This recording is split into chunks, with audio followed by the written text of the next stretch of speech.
Hey everybody, welcome to Board Together Games. My name is David. I'm Ryan. And I know we're going to answer the question right now that I know literally no one has been asking, which is, where have you guys been? Has anybody asked you? No. No?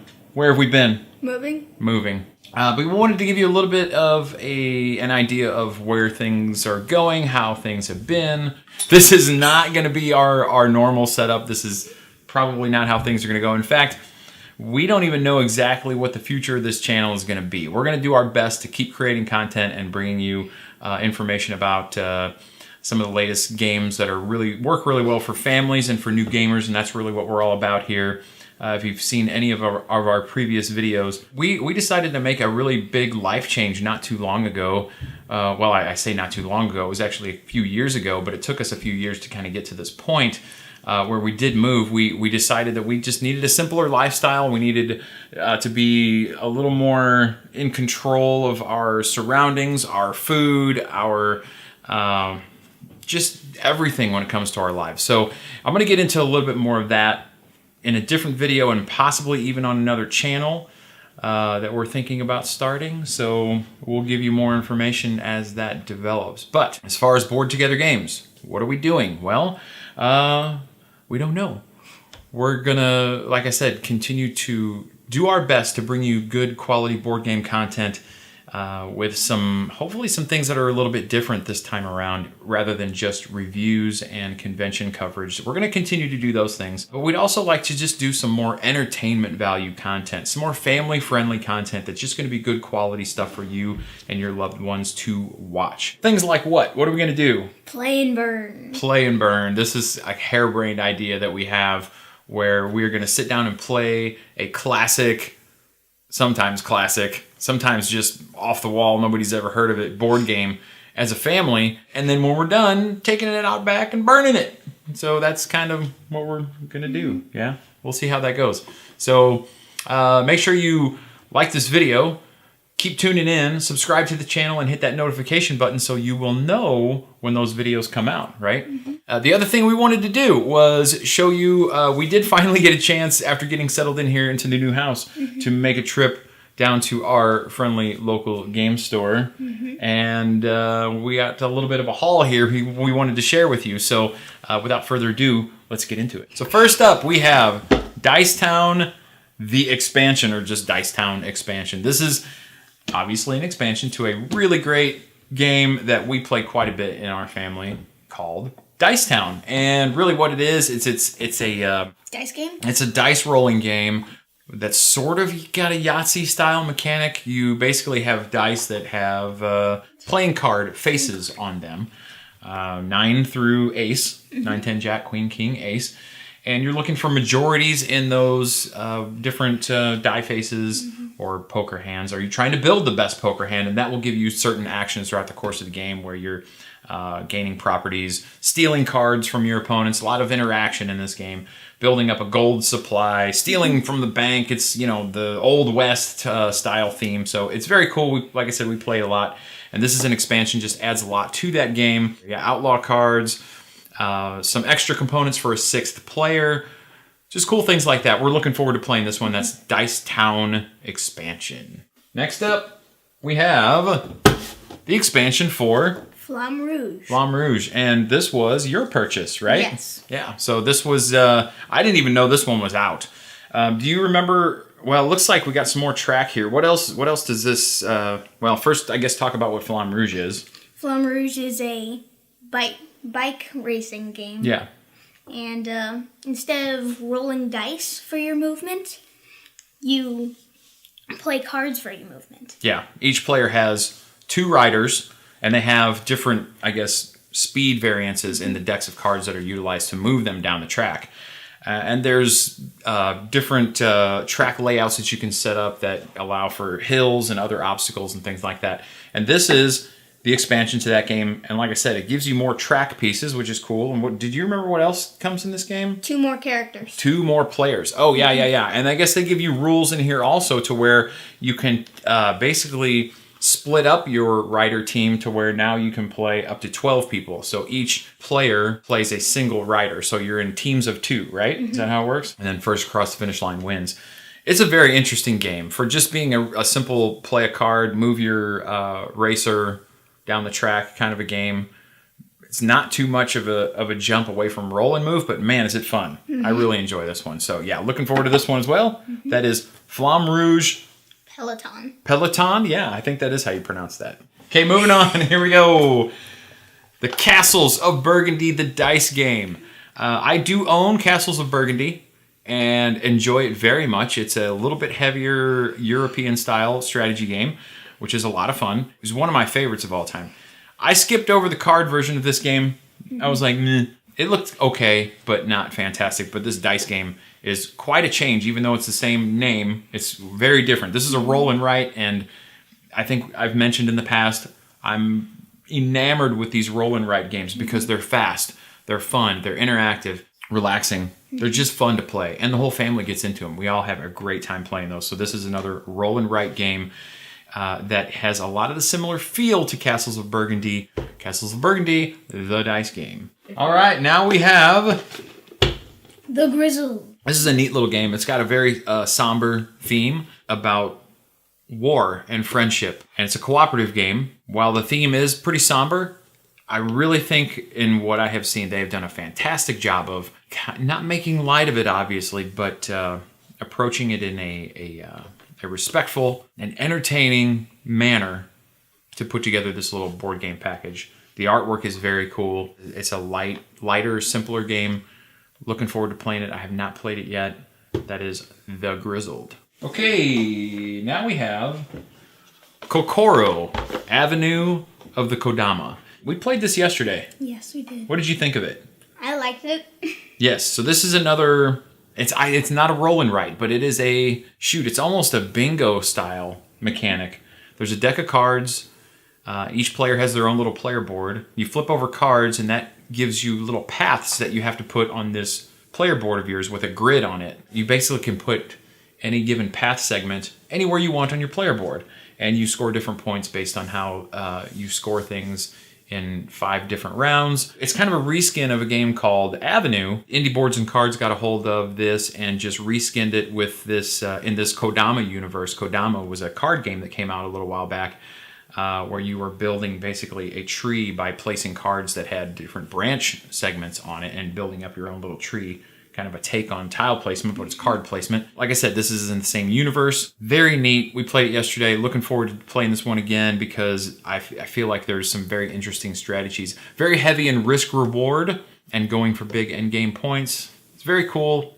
We do recommend this one. We have played it. That's Kokoro, Avenue of the Kodama. Okay. Cities of Splendor. This is the expansions for the game Splendor. We did a review for Splendor, did we not? We did. Where can people find the link for that? Up there. Yeah, so check that out. Splendor is a very interesting and fun game that Ryan is very good at. It's an engine building game where you collect gem tokens, or chips in this case, and use those to purchase cards, which give you access to bigger and better cards. It's engine building. It's very fun. Check out the link for Splendor. This is Cities of Splendor, where it just basically takes that same concept and adds to it. There are 4 expansions in here for the game, and they must be played singly. You cannot group them all together and play them all at the same time in one game. You basically take the base game and one of the expansions, add it in, play that game. They each give you different win conditions, different mechanisms, but the overall feel in that is it remains the same from Splendor. That is Cities of Splendor. All right, here we go. Nations, the dice game. This is one that I have had my eye on for a long time. I don't know if it was out of print. It might have been out of print. Either way, it was very difficult to find and very expensive when you could find it. Stronghold recently got the license for it and got some United States or North American distribution here. A very interesting, fun, fairly quick game that is based on Nations, the board game, which is a really kind of heavy, in-depth strategy style game. This takes those same concepts, breaks it down, makes it much more simple, introduces dice mechanisms where you roll a bunch of dice at the beginning of a round and you utilize the faces on those dice to purchase different different items and things in the game, like colonies, and you can build wonders and just different things, and all those things give you different victory points. Very cool, very interesting. I love it when a larger game can find a way to take the same feel and bring it down to a shorter game length, which is always really cool for this family, because we don't always have the time to sit down and play a 3-hour game, do we? No, we don't. Yeah. So that is Nations, the dice game. Anyway, this is the quest for El Dorado. This game was nominated for Spiel des Jeux. Did it win? No. King Domino won. King Domino won, that's right. So that same year, was it last year or 2 years ago? Last year. Last year. Yeah. This was nominated for Game of the Year, German Game of the Year, which is a kind of a big deal in the board gaming community. And it is basically a modular board that sets up the players in a race. Or in this, what they call in the North American release, the quest for El Dorado. And you have player pieces. Whoever gets there first is the winner. Arrives at El Dorado, and you move by basically playing cards, and that allows you to move your piece up the track. There's different terrain tiles, so you have to play certain cards to move onto certain spaces. You can, it's an engine, or not an engine building, but a deck building game. So you can also purchase cards as the game progresses that allow you to do more powerful moves as the game goes on. Mm-hmm. Neat concept. That is the quest for El Dorado. This one should be quick. This is Turia. My sister has had a copy of this game. Kathy has had this for a while. We reviewed it too. And we reviewed it. He's good about pointing out those little eyes in the upper right-hand corner of the screen. He's good. But yeah, Turia is a very cool game where adventurers or players all travel around a play area or board, or the kingdom, I guess we'll call it, using the same game piece. So if I move over here to take this action, the next player is going to have to find a way to get that same player piece back to a different area of the board to take their action. And you're limited to what actions you can do based on 4 towers that sit in the 4 corners of the board, and what sides of those towers are facing you at that point in the game will limit which actions you're available to take, that are available to you. Really neat concepts. You're all fighting to get to the castle first to win the affection of the spoiled royal family children, so you can marry them and be independently wealthy for the rest. I don't know. I'm going off on a tangent here. It's Turia. It's a very great game, really unique, highly recommended. Check out the review. Turia. All right, 2 more. First one of those is Whistle Stop. Whistle Stop is from Bezier Games. It is a kind of a tile laying, resource management, pick up and deliver game with a train theme. I have been reading through the rules. It just looks very fascinating. So yeah, looking forward to getting this one to the table. I'm kind of hoping this becomes not a replacement for, but kind of a... replacement for? No. An alternative to Ticket to Ride, because I love playing Ticket to Ride. We play it here a lot. My parents like to play Ticket to Ride. But yes, with the same theme, I am hoping that this will be just something that we can fill in place of Ticket to Ride from time to time, just as a change of pace. So that is Whistle Stop. We will report back and let you know if this one delivers.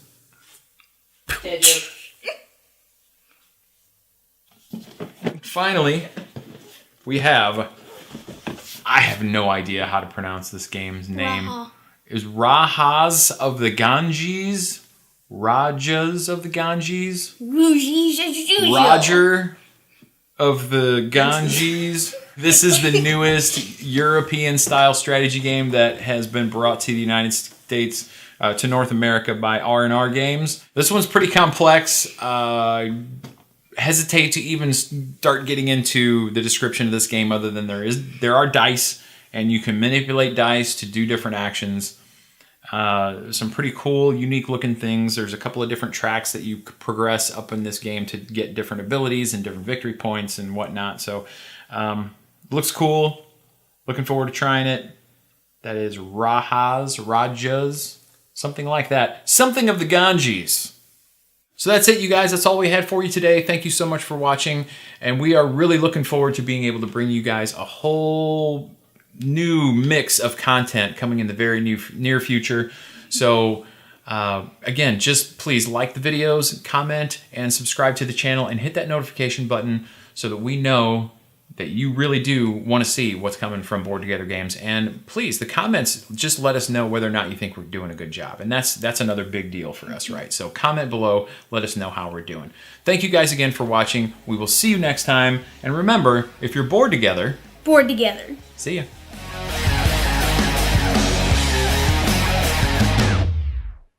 All right, first on the list we have Dice Expansion.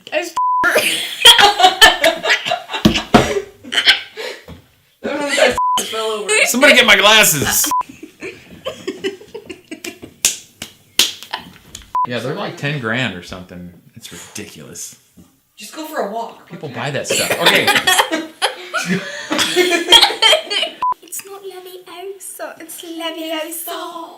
Oh, keepy logo. Let's do it.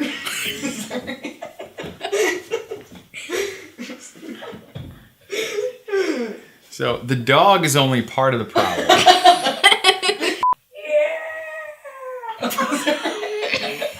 What is he talking about?